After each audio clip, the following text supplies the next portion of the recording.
First real example, you heard you fail. Truth says you fail, you can still heal. Second example, they called you weak. Truth says you bleed, but you still speak.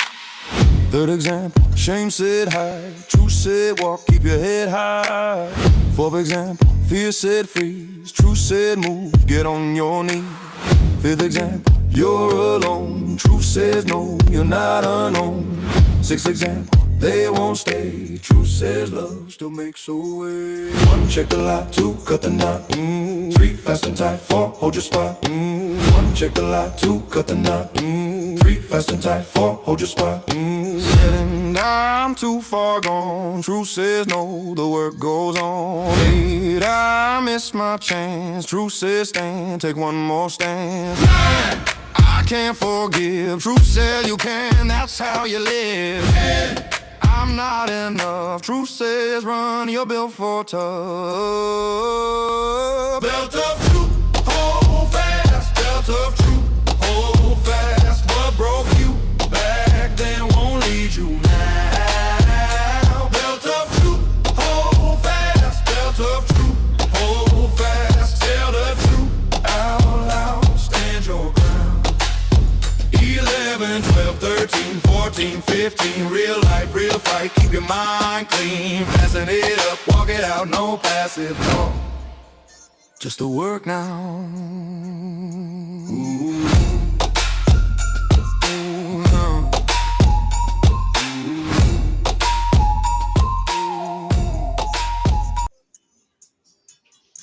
It is Monday morning.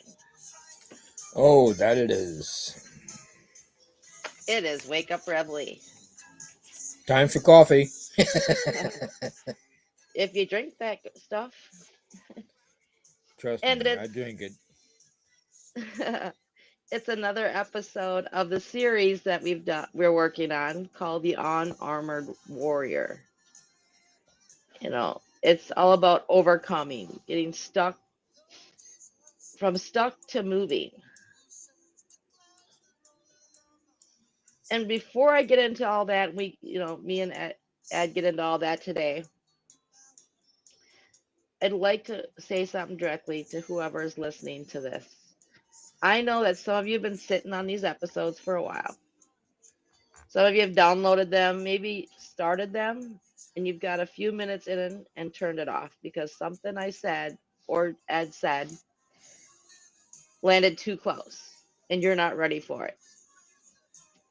That is okay. You are here now, and I want you to know this. This session is for you.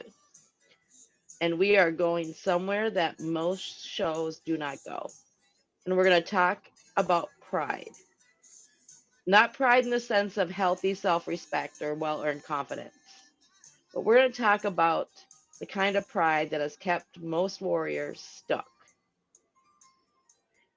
More marriages broken, more potential buried, and more lives ended than almost anything else I can name. And we're going to talk about the pride that tells us that asking for help is weakness. The pride that says you should be able to handle this on your own. The pride that has you sitting in a parking lot for 45 minutes before a VA appointment, trying to talk yourself out of going in. The pride that has you telling your spouse you are fine when you have not slept a full night in 3 months. Beat that pride is not protecting you. It is isolating you. And isolation is not safety. It is exposure. And we're going to talk about what it actually costs. And we're going to talk about what it takes to lay it down.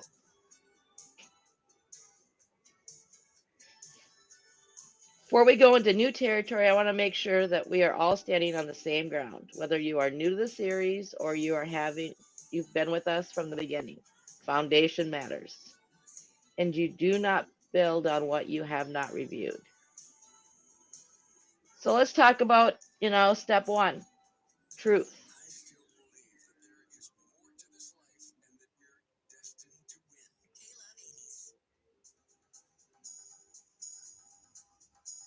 So many of us think we fail because life is hard. but I'm going to quote my guest host or my co-host.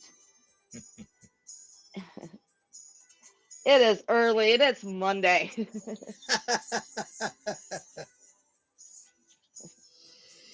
But we Okie failed dokie. because we're unarmored. And our brains don't always work. Ain't that the truth?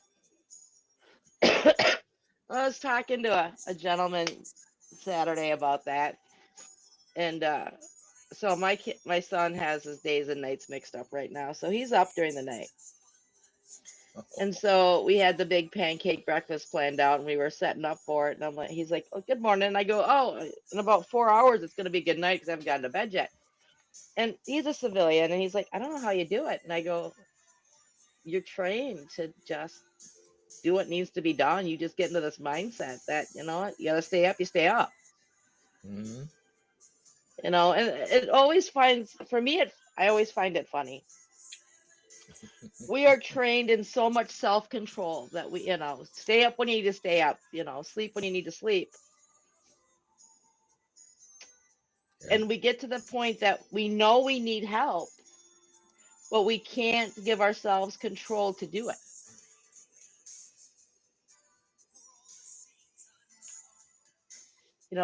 We let all of our fears and our pride and everything else take over that aspect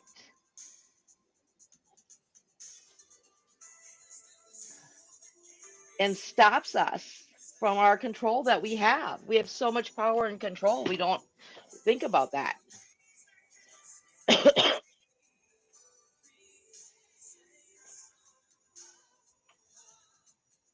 It's almost like muscle memory because we get it in our heads that we are warriors and we're not supposed to complain. That is true. And then we get mad because we don't say anything and we expect them to figure it out. Yes, exactly. If you can't see what's wrong with me, don't ask. Yeah. It's like they're supposed to just figure it out from, and it's like, y'all haven't had the same training we are. Yeah, they're supposed to. Uh, we want them, and we want them to read our minds. And it's kind of hard to read something that ain't there, at least for me. Mm-hmm. Oh, and it's crazy when you think about it. And it gets crazier.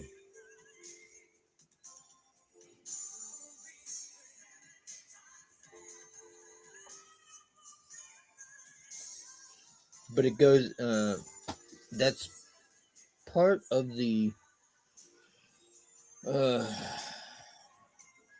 that's part of the armor. That's part of the breastplate that needs to be put on, not taken off.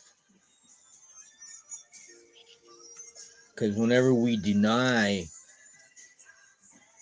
how we're feeling or uh,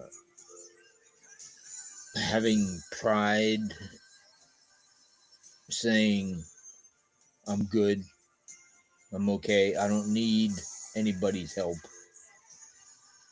that's, we're being hit by the arrows of lies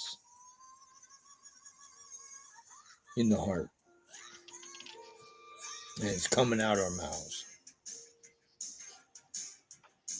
Does that make sense? No, it does. And that's it though, is that, you know,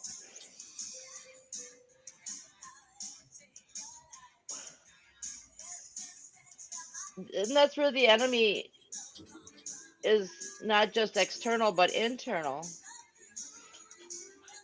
It's not because transition's too hard or too difficult. It's not civilian world is too different. We fail because we walk every day exposed. We don't have that protection that we've been provided with. Exactly.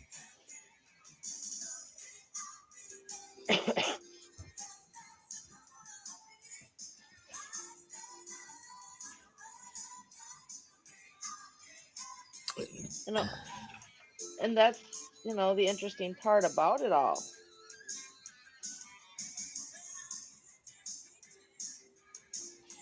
Let me ask you a question. Do you believe that the military takes away our sound morals and ethical behavior, and we become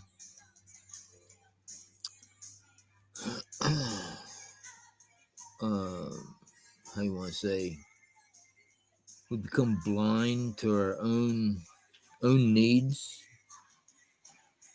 instead of allowing uh, our moral compass, or compass of life that I like to call it, become a way of life within our character over time.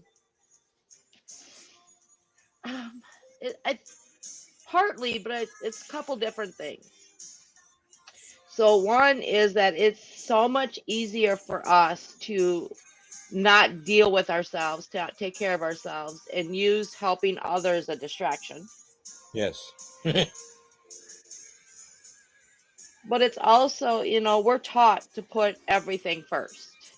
That, the mission always comes first. You never leave Yep. someone behind. So you're always pushing forward, always doing things for everybody else because that's what you're brought into. And it's always doing the right thing. We're like the afterthought.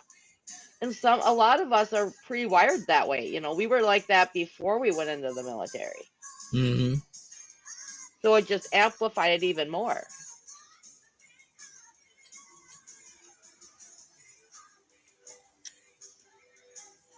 True.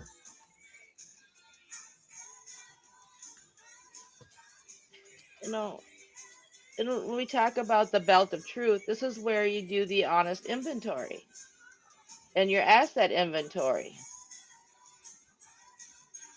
And, you know, looking at your thoughts. Now, I want to add one more question to those one question, the two questions we already had for you. And one is, where is pride showing up?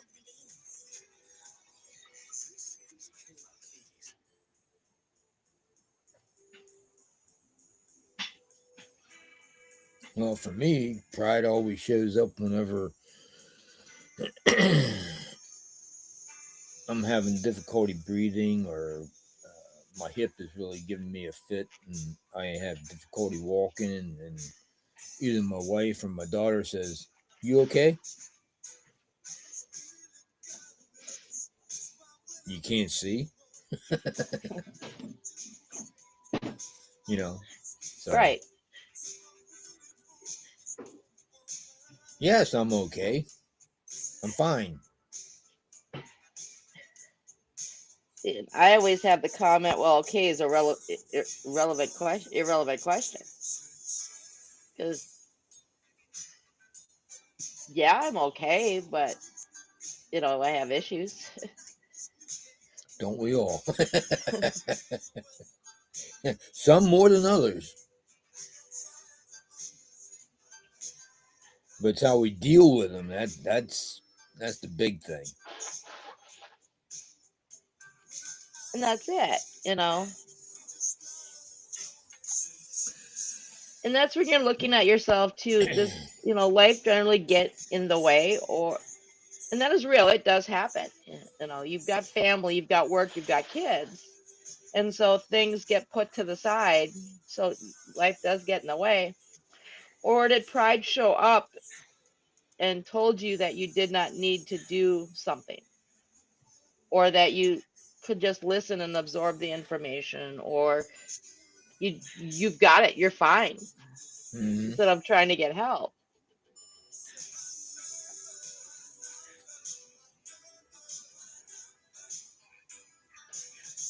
Or you believe you can be healed through osmosis. Yeah. I don't believe that either. No, and it's like I struggle a lot with this coaching industry because so many people think because they went through this, they can now help others. And Yeah. in reality, what they're doing is they're using their problems and helping others to get through their own problems. You can't help others till you help yourself. Right. You got to overcome where you're struggling in order to help others. But, and so many people think, I went through this the other day with in the group that I was running, and I was talking to a lady about trauma and ADHD. And her issue is, she eats. When she feels things, her way of dealing with anything is to eat. And this Mm-hmm. other lady had a stroke, and she's like, well, you need to sit there and tell yourself over and over again, I don't need food, I don't need food, I need, and rewiring her brain that way. And it's like, okay, stroke problems and trauma problems are two different problems. You can't take apples and compare it to oranges and say, well, this worked for me because I had a stroke and this is how I fixed what I'm dealing with. And that's going to fix you too. No, apples and oranges, you can't do, there's no one size fits all. What worked for A may not work for B. Right. And so many people think they can just take this course online and they're cured. It's like, no.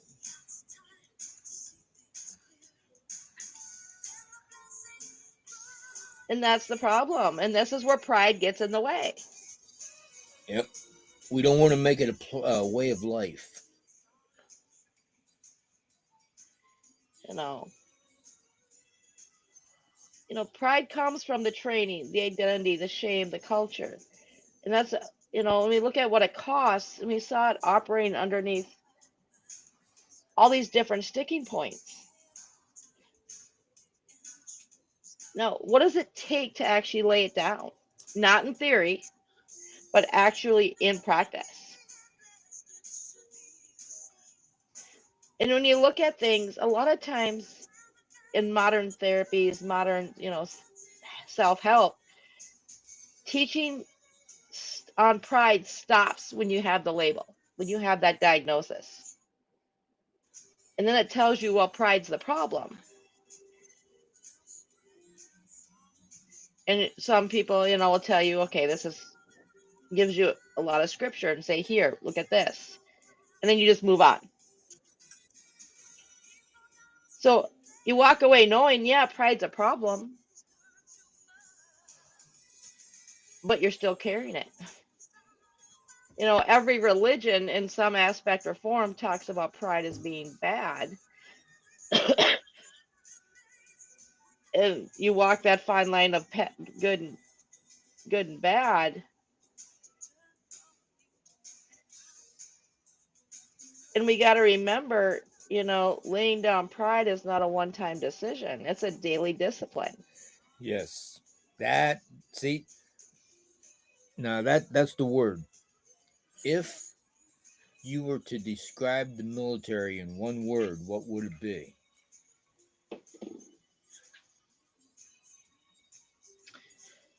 In doctrine, No. Well, maybe for you, but for me, it's discipline. well, that too. We have to be disciplined in our. Okay, yes. Now, how did you get the discipline in the military? By being indoctrinated.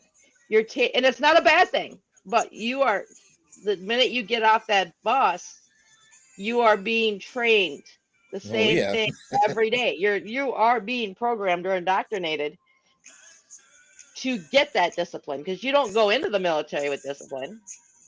Few people do, but most people don't. You build and learn that discipline by doing the same things every day, and then We have getting a punished certain when you screwed it up. we have a certain amount of discipline whenever we go in, but they would like for us to have the discipline of the military, not ours, until we get out Correct. of basic. Exactly. Well, you can't get out of basic without that discipline. Right. Exactly. I And the remember. go ahead. I re, okay. I remember whenever I was at the bus station, leaving um, basic training, leaving San Antonio.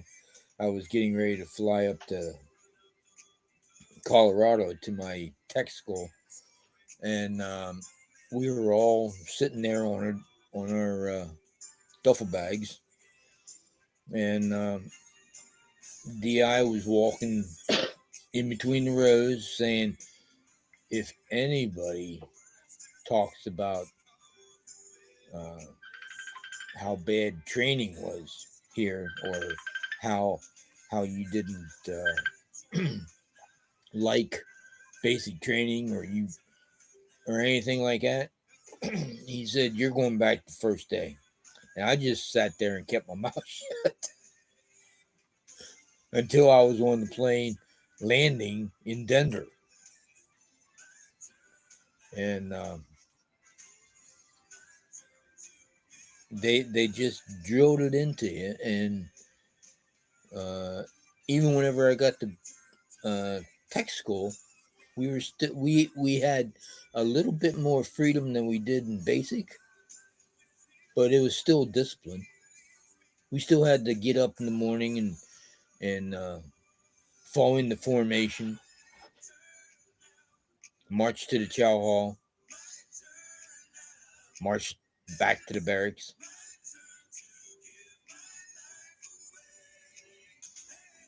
That was a discipline. Right. And left, right, left is still a discipline.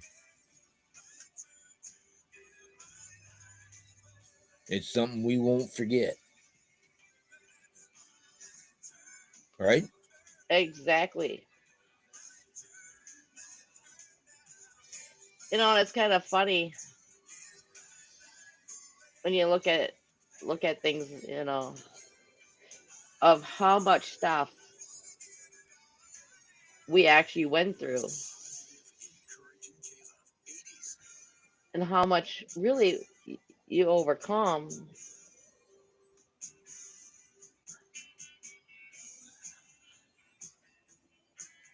We forget all that. Mm-hmm.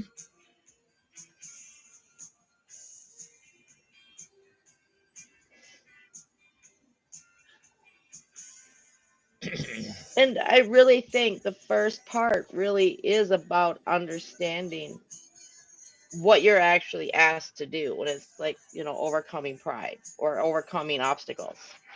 You look at James 4:6. God says, God gives grace to the humble. And First Peter 6:7, or I'm sorry, 5:6-7 says, humble yourself, therefore, under the mighty hand of God, so that at the proper time he may exalt you, casting all your anxieties on him because he cares for you. Two things in these passages, you humble yourselves. And this is, something that you do, not something that happens to you. And that's what we forget when it comes to faith, is Mm-hmm. that so many people will tell you, well, you need to pray harder. You need to have more faith. It's going to happen. Well, no, it doesn't happen to you. It's something you have to do. You have to choose it. You have to practice it. And you return it when the pride reasserts itself. You know, Casting all your anxieties onto him. The humility and the casting are connected. The Mm-hmm. warrior who will not humble themselves cannot cast their anxieties on their father because pride insists on carrying them alone.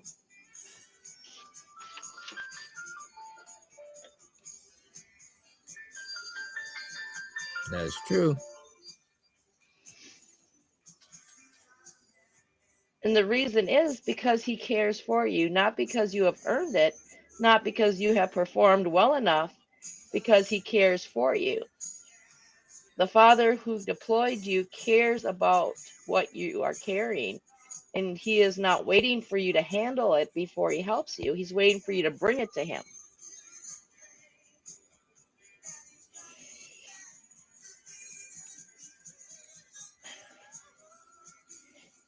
So, like, he knows what you need, not what you want, but he's waiting for you to ask. Exactly. Then we go into like Matthew, 11:28. Come to me, and all who labor and are heavy laden, and I will give you rest. Take my yoke upon you and learn from me, for I am gentle and lowly in heart, and you will find rest for your souls. For my yoke is easy and my burden is light. Come to me. There's your invitation that you're waiting for. It's not a command issued from a distance, it's an invitation extended with gentleness. All who labor and are heavy laden. That's a description of every warrior in transition who's been carrying that weight alone. I'll give you rest. Not I will judge you for needing rest. Not I will be disappointed that you could be carrying it further. I will give you rest. The pride that keeps warriors from coming in is the pride that says, I shouldn't need rest. I should be able to keep going. Yes. Coming to him with this is admitting I can't handle it. But the truth is, coming to him is not admitting you can't handle it. Coming to him is the most strategically sound decision you can make. Because it's not the last resort, he should be the primary resource. Right. And who goes to the primary resource first instead of exhausting every other option and arriving broken? The warrior advances faster, recovers more fully, and carries less unnecessary damage.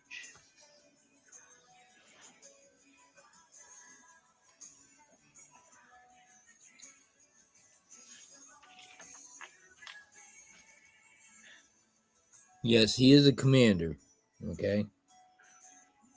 But he still says, not just that we are children, we're still children, okay? But in Vietnam, we had a saying: "He ain't heavy, he's my brother." Okay. And then that's what he says. He says, "Come to me, and I will pick you up. I will give you rest." Have you ever seen the, I guess, picture where there's two sets of footprints walking in the sand, and then there's only one? That's where Christ is picking you up and carrying you. Not because you deserve it, because he knows you need rest, and he knows you need it. So take it.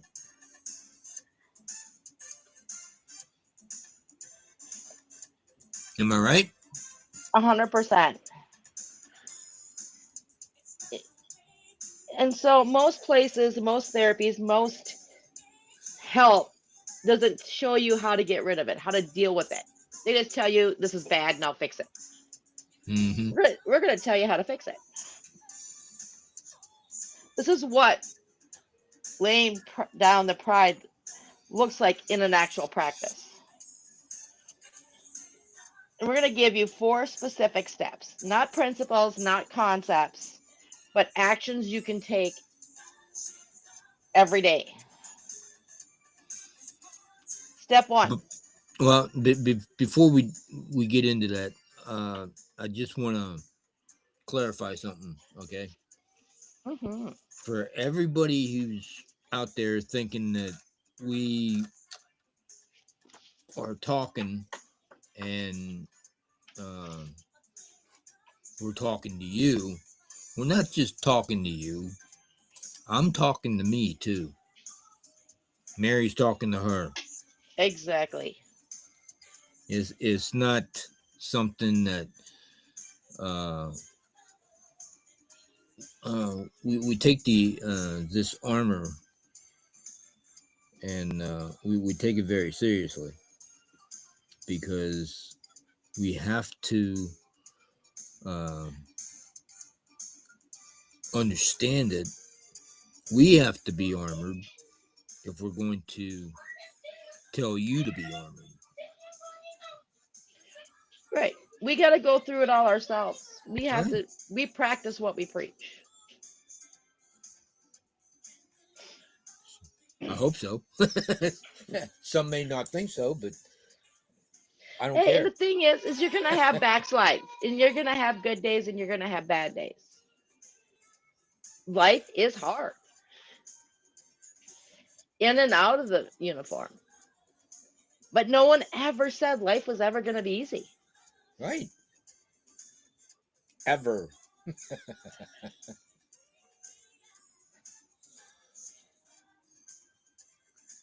We ready for the steps? Okay. All right, first one is name it out loud, not just on paper. And so many people are telling you journal, journal, journal, journal. That works for you, great, but you still need to say it out loud. You know, it doesn't even have to be to someone else. Find one person, a spouse, a friend, a counselor, a chaplain, a peer support group, and say the words, I have been carrying this alone and I need help. It doesn't even have to be a Exactly. full conversation. You don't have to explain everything. Just say the words out loud to a real person. And the reason this matters is that pride operates most powerfully in silence and isolation, which is Yes. what journaling does. I mean, it may help you get your thoughts out on paper, but journaling alone is not going to help you. Physically talking is going to help you. Reaching out is going to help you. You didn't get into this mess alone. You had a support group with you. And that is a big part of, we forget this. Mm-hmm. When you were in the military, you didn't have a lot of issues. Even when you got back from deployment, it was when you got out of the military and after that whole vacation period ended and you started transitioning into civilian life, that's when a lot of the issues start surfacing, which is why so many people don't get diagnosed while they're in there with PTSD. Because when you're in that support group setting, you have that controlled environment, you're good. It's when you get out and you're in isolation, you're no longer with your battle buddies every day, you're no longer in that support system, and you start isolating. That's where the problems start happening. Well, in any conflict, if the enemy can cause you to be separated, cause you to be alone, that's going to work on you.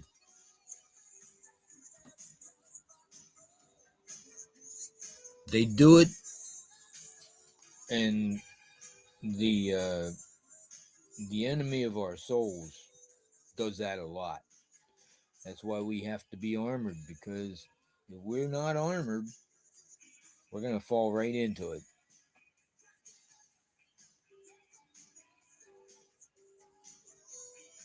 We will start to believe the lies that uh, he shoots at us.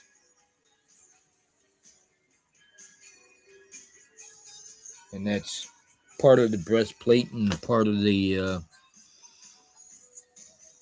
uh,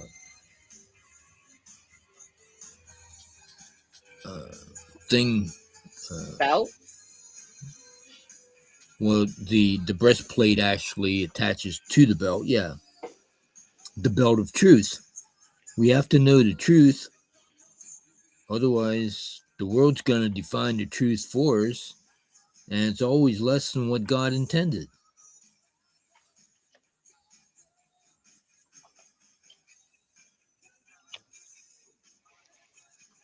So we have to understand what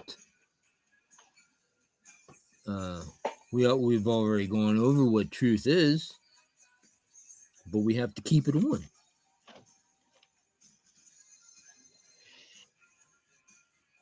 But we need to put the breastplate on too, because the uh, the enemy will aim for the heart. Mm-hmm.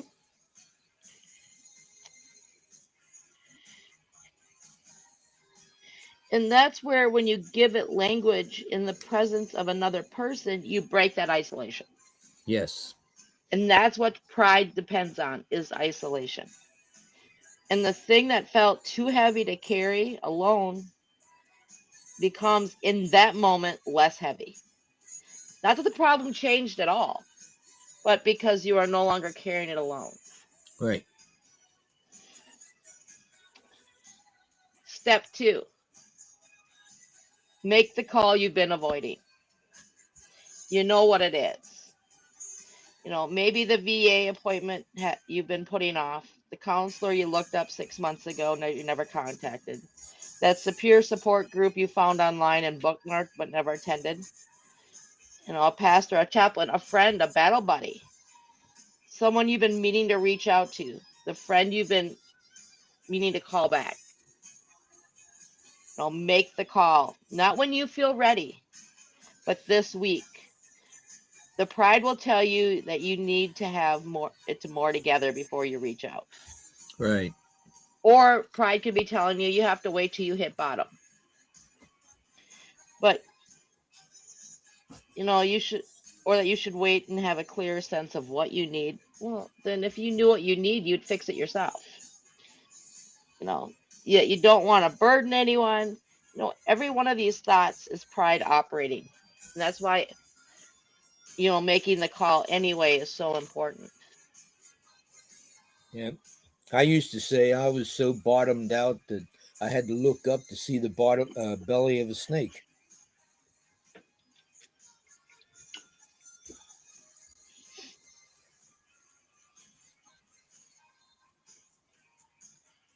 But I don't do that anymore. Thank No. goodness. Or you look at it and, like, all right, I got it. Today's a good day. I don't need Yeah. help. But how many bad days do you have till you have a good day? Why wait till that bad day comes? Well, even in the good days, we need help. Mm-hmm. We're not meant to be isolated, to live by ourselves. I mean, I can be alone in a room full of people,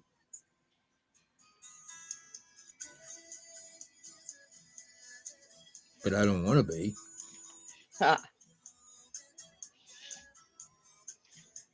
because then thoughts start coming into my little brain saying, well, they like them more than they like you, and you're not good enough to talk to them, or they're not, uh, and just stupid stuff. Mm-hmm. Or you're one of those that always comes to something, finding a problem with everybody or somebody, or always Mm, sitting there unloading everything on some person. Your life is always hard. It's always bad. There's, and just, unloading.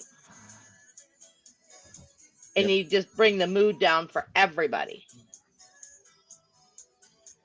And then there are those people that walk into a room and the light just shines. I mean, the whole attitude of the room changes, you know? Mm-hmm. Oh boy. Yeah. Yeah. And then you've got the deniers that, everything is always great all the time. Those people irritate me the most. Every time something bad happens, well, it could have been worse. For the love of God. And here's the step 3, the most important step. Because otherwise, if you don't do this step, the first 2 don't even matter. Right. And this is the step that most get skipped. They make the call. They show up to the appointment. They talk to the person. Then they perform. They present the managed version of themselves. They they accept the level of vulnerability enough to seem like they are engaging, but enough to actually not enough to actually be seen. Receiving the help. No, requires the same thing that giving help requires. Full presence requires bringing the real version of yourself, not the managed version of yourself, into a Not the space. textbook. That's right. Into a space where help is available. Requires things that feel too vulnerable to say. It requires letting someone see what is actually underneath the performance. This is the hardest step, and it is the one that makes everything else possible.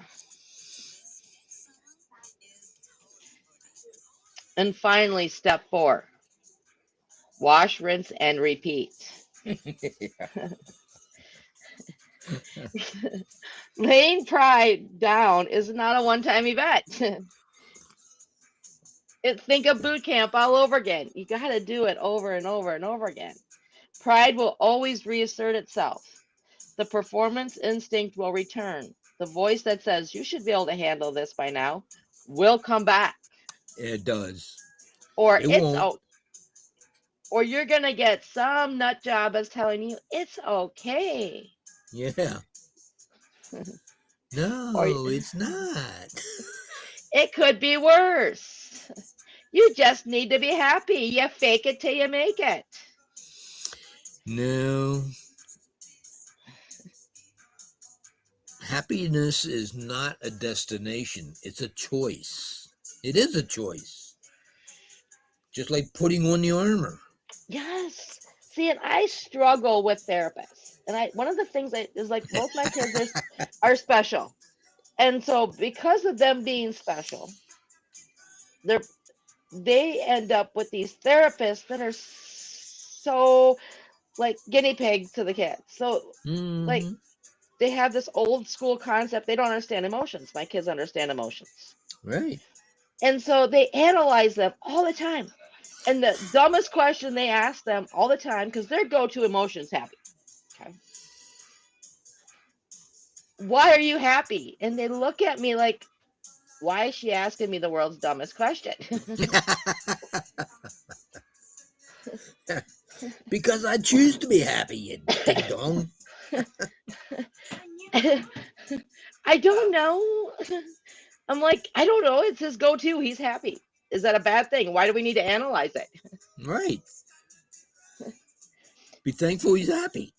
Yes. As if he's not, he's telling you he's angry Yeah, or that's he's right. You don't want frustrated. him that way. He's yelling and screaming. Yeah. And that's it though. It's, so many people you have to always be happy. And you got to know why you're happy. Well, guess what? Does it really matter? You're happy. No. No, The it doesn't important matter. part is you want to make your go-to emotion, your natural emotion, happy by figuring out why you're upset. Figuring out all your emotions are good. They're designed to tell you something is not Yeah, right. right. Everything negative is designed to give you a message. You just got to figure out what it is. Life is a message. You got to figure out what it is. Life is an Alfred is a Sherlock Holmes game. Is all I'm saying. Yeah, exactly. You got to put the clues together. It's a never-ending mystery novel. It's fundamental, Watson. That's right. And when you do it, you name it, you speak it out loud, you make the call, you receive the help again and again and again, and as many times as it takes.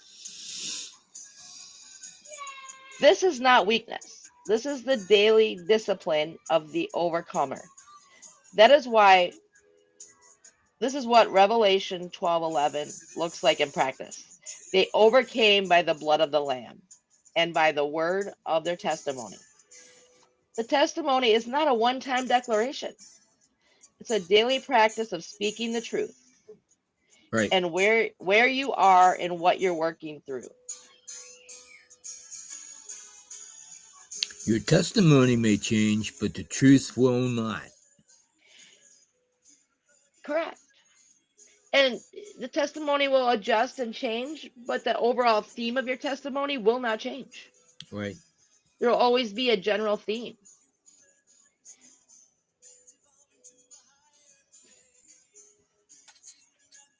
Exactly. And this is where we get into the alignment part of it all. It's the process of getting your beliefs, your values, and your actions pointing in the same direction. At After everything we talked about with the pride, the performance, the gap between what you show the world and what is actually happening, I want you to see something clearly. Pride is a misalignment.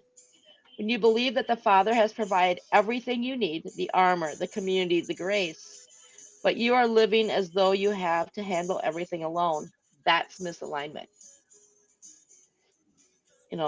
What you say you believe and how you are actually living does not match. And the gap is producing the friction, the exhaustion, and the stuckness that you cannot explain. This is where Proverbs 3:5-6 says, "Trust in the Lord with all your heart, and do not lean on your own understanding. In all your ways acknowledge him, and he will make straight your paths." No, not lean on your own understanding. This is a direct confrontation of the pride that says, I can figure this out on my own. I can do it. Yeah. Yep. It's You my know, problem. I will take care of it. See, and I'm the smartass that says, well, why haven't you done it yet if you can do it? Right.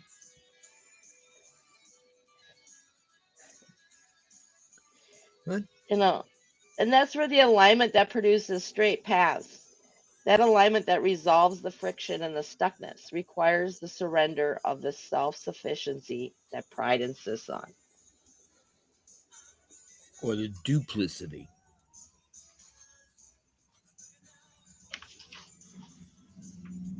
Proverbs 11:3 says, it sums it up very nicely about integrity.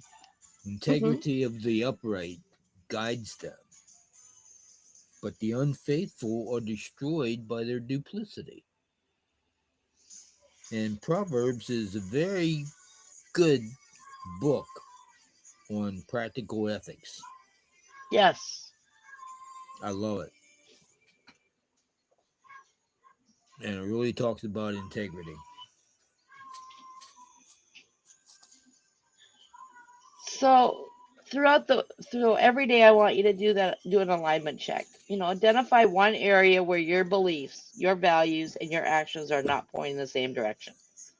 One area where you say you believe that the Father's provision, the armor, the grace, the community, but how are you actually living do not match.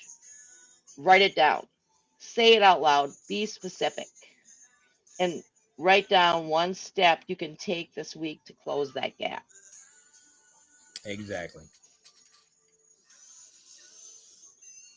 You're going to You send know, that to me, right? sure, Okay. I want it. sure. One thing I'm working on is like with the radio show is training everybody else in on the different things so that I don't have to do it all myself. And so I'm actually working with like Linda, for instance, teaching her how to use AI.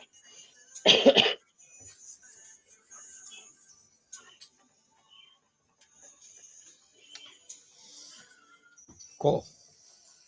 So that, all this stuff doesn't fall on me all the time. You're next. I'm next. Well, Okay. I can handle that. Ooh.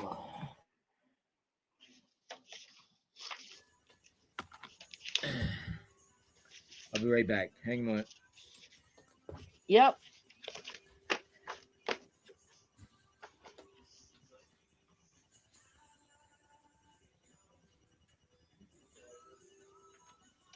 And this is where the act comes into play. We talk about how pride keeps the warrior from asking for help. And now I want to talk about the pride that keeps the warrior from acting on what they already know they need to do. Because here's what I've seen. You know, Warriors who have done the inventory work, who have identified the misalignment, who have named the pride, but still have not moved. The knowledge is there, the awareness is there, the desire for change is there, but the action is not there. And I want to dig a little bit into why. It's almost always comes back to one of two things. Either the pride that says, I should be able to do this better than this, I'm not able to act until I can do it right, or the pride that says, what if I tried, it doesn't work? Or I have tried and it does, and this doesn't work, or this hasn't worked. What if I ask for help and the help isn't enough? Or what if I take the step and I'm still stuck? Both of those are all pride. First is perfectionism, the refusal to act until the action can be performed at a standard the warrior finds acceptable. The second is fear of failure, dressed up as caution. Both of them produce the same result. You stay stuck while the mission waits. James 2:17 says, faith by itself, if it does not have works, is dead. Faith does not produce action. It is not operational faith. It is a theoretic faith. Theoretical faith does not overcome anything. It does not close the gap. It does not close the mission or advance the mission. It does not lay down the pride. It just knows that all the things without doing any of them. You know, Philippians 4:13 says, I can do all things through him who strengthens me. Present tense, I will not be able to when I'm ready. Not that I could under the right conditions. I can. Now, through him who strengthens me, strengthening is available in the action, not before it.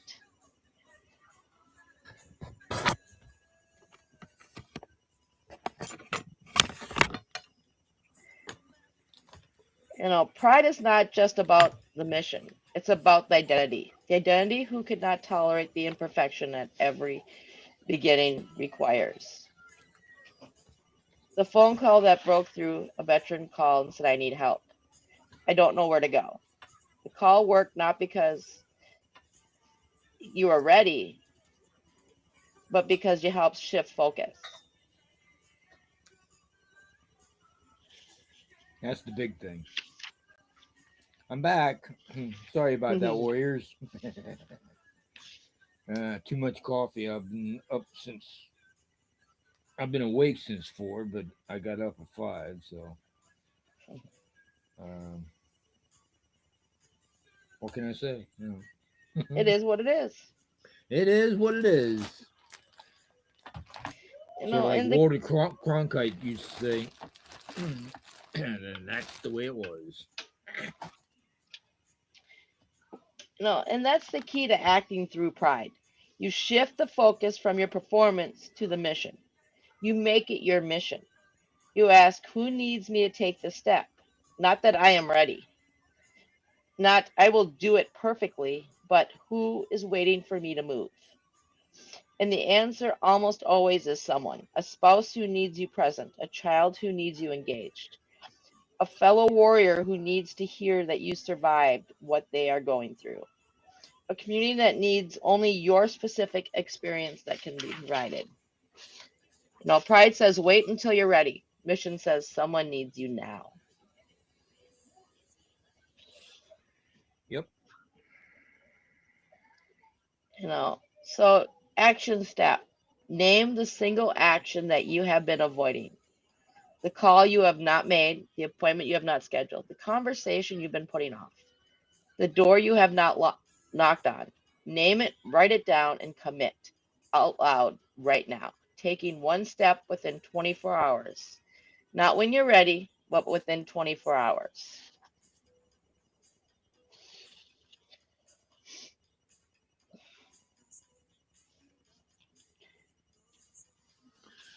Exactly. Oh, And this, go uh, ahead. I just wanted to tell you, next Monday, I'm I'm afraid I'm not going to be here. I'm giving a tour over in Gettysburg. Awesome. Free or So, charge? free. There's some friends of ours. Mm. Now, what you need to do when they're done, have them give you reviews.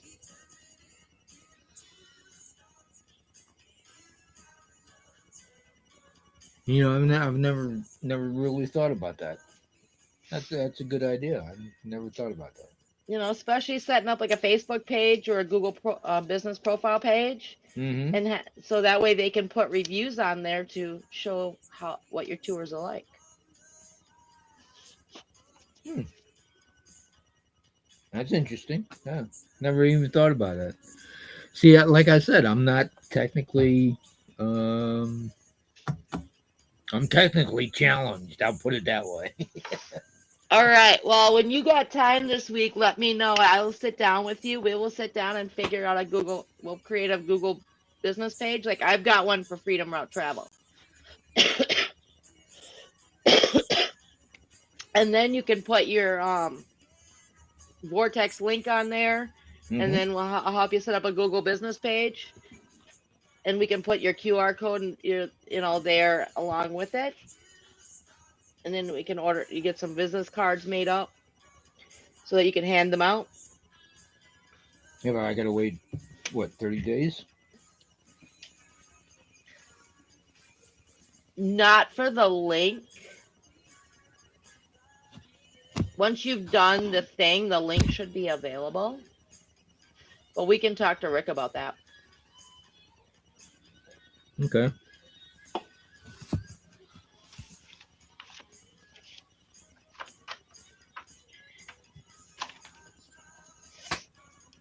Because just because they're not paying cash doesn't mean they can't pay in reviews.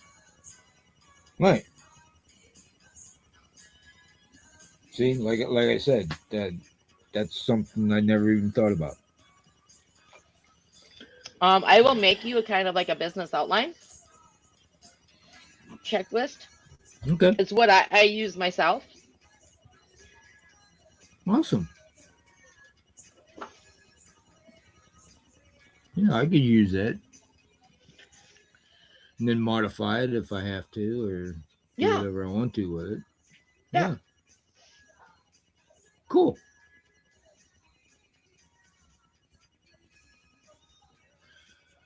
How we got together on reboot, that I think that was something to be.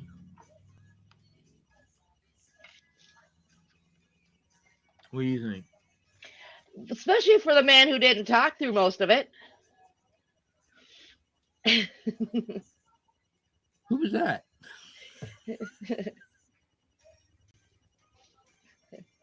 Surely you weren't talking about me.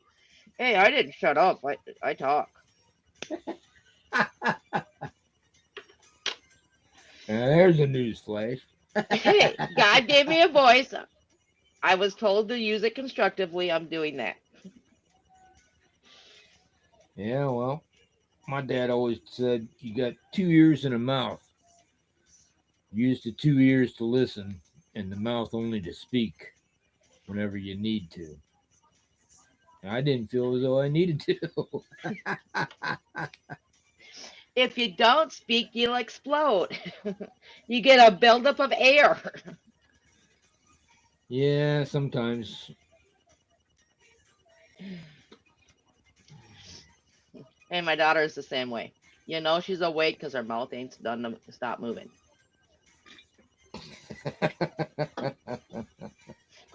There was a reason why I had a nickname Diesel.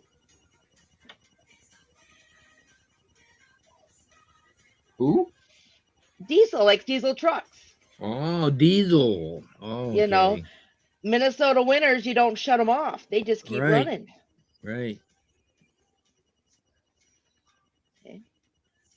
Let him run. That's what my grandma always said. Just go outside.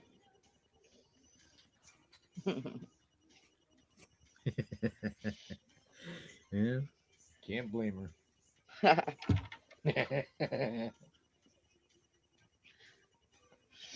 I understand that. So we've given you a little bit of homework for the week. And it's not where you sit there on Sunday night or Monday 6 a.m. and do it every day.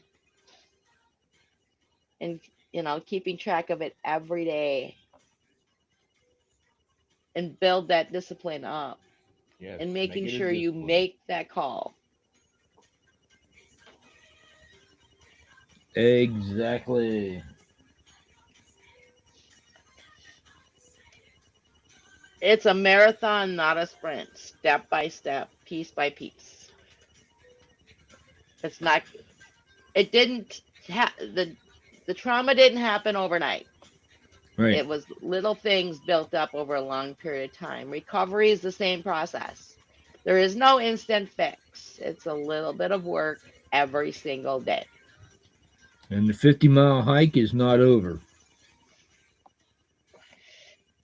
No, just without the rucksack, it is. Exactly. You know, why is civilians so obsessed with the rucksack marches? I don't know. Because they can't do it? It's like we're going to raise money for PTSD. We're going to raise money for suicide prevention. We're going to do a 5-mile rucksack march.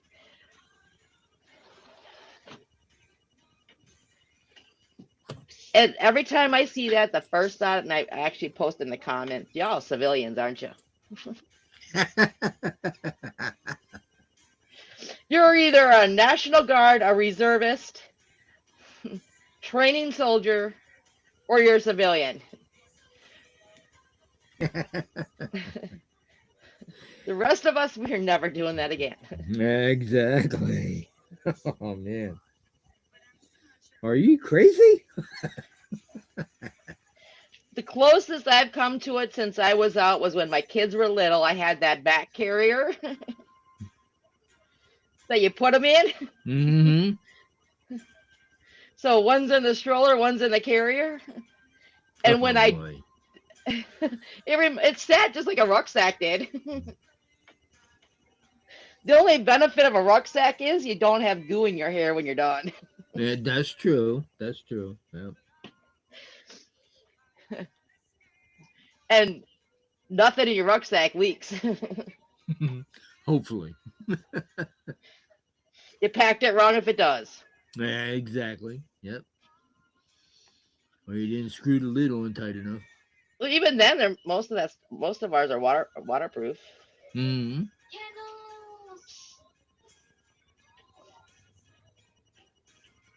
That's true. Yeah, like you said, they don't understand what a rucksack is. That's why they're obsessed with it. My kids love mine. My son crawls in it. My kids crawl in my duffel bag and play in that thing. Yeah, turn it into a tent. Oh no, he turns it into a cage. Oh, okay. Or a gunny sack, or he can hop around the floor on it. For a Yeah, long there time, you when go. they were little, I had them convinced it was like Harry Potter's bag. It didn't have a bottom because they'd see me put stuff in it, and I'd sit there and pull. Like when I moved here, everything I owned fit in that thing. Uh-huh. And I got here, my husband's like, "Is that all you got?" And I go, "Yeah. Do I need more?" Don't worry, I'll buy more. And he's Exactly. watching me pull out all my stuff, my boots, my clothes, and he's like, "What do you have in there?" I go, "Everything I own." Folded, Eric, rolled correctly, everything will fit in there.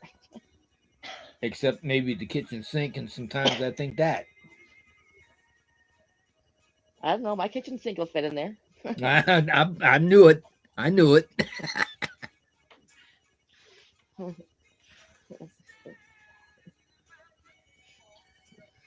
I knew it was coming up sometime. Not the kitchen, not the counter, but the sink will fit in there. That does not surprise me. Hey, you'd be amazed how I can shove stuff and pack things in.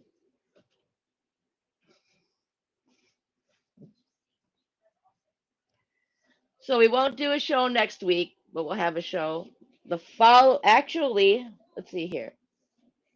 The following week is Memorial Day, so we will do a special show honoring Memorial Day. Or are you busy Memorial Day?